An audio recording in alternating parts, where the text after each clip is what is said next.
coming home, I'm coming home. Tell the world. What up, what up, what up? Grimdark Xander here, coming at you with the first in a series of replays I will be calling the Daily Dose, where I'll be bringing you a quick battle replay that I have played, or casting a game that one of you guys has submitted to me. So you get to see your name on the internet, which I think is pretty cool.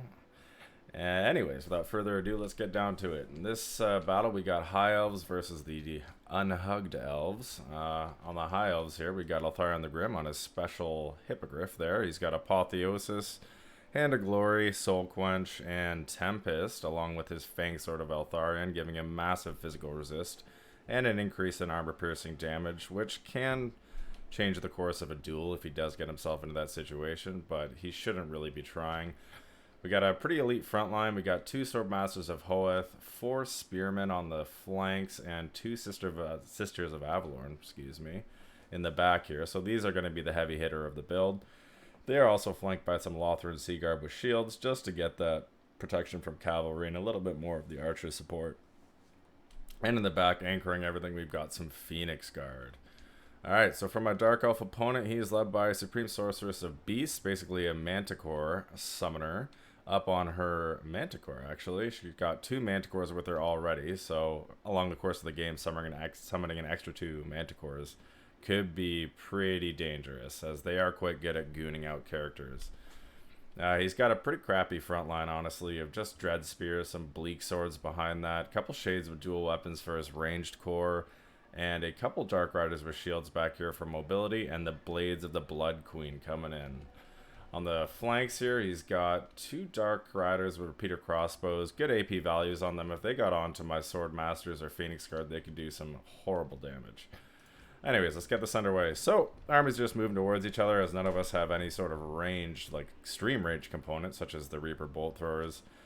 Throwing out an early Soul Quench, just trying to poke that Beast Caster down, as they don't have any heals. Hits her, connects, doesn't do too much damage, but just enough. Over the course of the game, if you keep poking with that, it will eventually add up. The Sisters of Avalorn here are going to start opening up, I believe. They are in range. Anytime today. Yeah, they're going to start opening up on the Supreme Sorceress, while this one's just going to be opening up on the Dread Spears. The cavalry coming around. Looks like this flying goon squad here is trying to get in to the cookie jar back here, but smartly they backed off, as they are taking a heap of damage now that all the archers are focusing them. Good job here by the Dark Riders shooting into the back of these shielded Lothran Seaguard, as the shields do not count if they're getting shot in the back. Front lines clash. I think the middle position is definitely going to get broken. These Swordmasters are just going to slap these Dread Spears, like absolutely drop kick them. They have no chance in that fight. Blades of the Blood Queen now getting the focus from the Sisters of Avalorn. Eltharion just chilling, just waiting for his moment. As I said, he's not a great duelist. He's okay. He's more of a supporting character, especially with his Hand of Glory, giving that to the Sisters of Avalorn this entire time, giving them that reload skill, and what else does it give them? Gives them that melee attack. Not too important, but okay, so he's finally committed. He's going to be summoning a Manticore here, and he's going to be chasing down Eltharion the Grim there. He's got some Dark Riders with shields here that are just getting point blank shot by these Lothran Seaguards. Not sure what that is. These Spearmen defending the flank still. So it looks like he's trying to overload this right flank here while hunting down Eltharion with the Goon Squad. I do not want to take that fight. That will end very poorly for me. I get caught here for a second, so I'm going to have to dive down and try and get them mucked up in some spears. Front line, as predicted, is getting smashed by the Swordmasters of Hoeth. They're now going to turn around and try and clean up the rest of his front line. He is doing a good job trying to get to the Sisters of Avalorn. I was able to intercept the Blades of the Blood Queen, and they're just going to put a pounding down on these Phoenix Guard. Phoenix Guard are elite infantry, but they do not contest the Blades of the Blood Queen. That is a bad, bad fight for them. Supreme Sorceress, just trying to get as many shots as I can in here. Eltharion the Grim, he's got Fang Sword of Eltharion activated, so he's going to be okay in that fight. That 44 physical resist is going to do alright. But as soon as that drops, he's going to be taking an absolute drop kicking. So he's got to get out of there. So Supreme Sorceress routes. And with this cavalry contingent here, he was shooting at these spearmen pretty much the entire game, which I'm okay with. If he wants to waste some ammo on them instead of my, you know, expensive units, Oh, look at that. Tempest just to slow them down, get Altharian out of there. Felt like I had to at the time. Looking back, maybe not, but now that it's here, they're all rampaging into spears.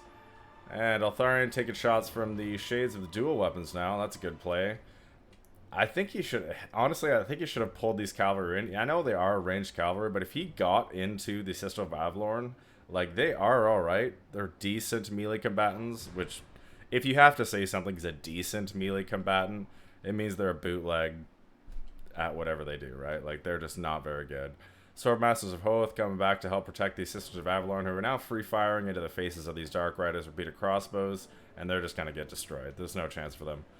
Altharian the Grim diving in, trying to help out these Phoenix Guard, clean up the blades of the Blood Queen, and here we've got these Lothern Sea Guards. I had to use them as melee. There's nothing I could do. If I pulled them back, it would have opened up these Sisters of Avalorn. Well, these guys took all the shots from those repeated crossbows. Anyways, over here, the Supreme Sorceress has come back, which, not the greatest, but I felt like the battle was kind of in my favor anyways. I didn't really have to worry about her too much anymore. If she overcasted anything, she'd probably die. So now these archers are back online, these Lothern Sea Guard, and I've got another Spearman unit running in, along with these Swordmasters of Hoeth. Oh god, that Manticore had no chance. No chance. So this is what he should have done from the very beginning. He should have been getting these Manticores or something to shut down these Sisters of Avalorn. Their value they are generating right now is insane. Like, it's absolutely off the charts right now. They've almost used all of their ammunition on high-value targets like Blades of the Blood Queen, Manticore, Supreme Sorceress, and those Dark Rider repeater crossbows. So they have done their job to the T. To the T. Big problem here is these Shades of Dual Weapons are still online. I have not had a chance to focus them down just because of all the threats to my Sisters of Avalorn and the Lothern Sea Guard. But good ammo on the Lothern Sea Guard. They're going to start peppering these Shades of Dual Weapons. Oh, friendly fire there on Altharian. Sorry, big boy. Oh my god, he's just eating it to the face from both sides. So, moving over the infantry now, is that if I chase those dual weapons, they're just going to run. There's nothing I can do about that, so... Actually, routing you to Spearman came back, so I'm going to try and get them the old sneaky in the back there, but... Yeah, from this moment on, I think it's pretty much over. The battle at this point I was pretty happy with. All we had to do is focus down these Shades a little bit, just hit army losses, as most of his stuff is shattering off the battlefield right now. Yeah, he's got some Manticore over there. It's that some Dark Riders, but as it stands, that's the game. So let's see what we got value-wise. Altharian, 1800 value, not too bad. Spearman, yeah, 200, 300. They were just meant to hold the flanks there. Look at these, 121 kills, 175 kills on these Sword Masters. Not too great, these Phoenix Guard. They were fighting the Blades of the Blood Queen pretty much for that entire fight, but I just needed them to buffer. I needed them to block, tar pit those Blades of the Blood Queen so they didn't get to my Sisters of Avalorn. So they did their job. Not a lot of value. That's the problem I have with this value system. Like, it does tell you, it gives you a good idea of what value they did do, but like for units like Spearmen and the Phoenix Guard here, like, these guys were invaluable. Without them, those Blades of the Blood King would have torn right through anything I had defending my back lines and gone right into these Sisters of Avalorn. But the Phoenix Guard were there to tar pit them. Lothern Sea Guard, 1,000, 1,100, not too bad. Here we go, 1,700. Actually, not as much as I thought it would be, but still. These guys peppering that Supreme Sorceress this entire game really helped me out. So for her, 156 damage value, not too great. She did get her Manticore summon off. I think I only saw one. I could be wrong, though. Bleak Swords got absolutely trash canned. Same with the Dread Spirits. Blades of the Blood Queen, yeah.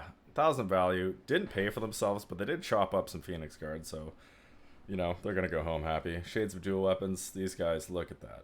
Look at that value. That's Value City right there. Dark Riders didn't do too much, got caught up, forgotten about, and decent value on these Dark Riders, although they weren't shooting important targets, which is important. Feral Manticores, yeah, they did alright, chasing, kind of buffering Altharian out, but anyways, there you have it. So, if you like the replay, like and subscribe. If you want to see more of the Daily Dose, I will be posting other videos about Warhammer and Warhammer 40k videos, so I'll keep you posted.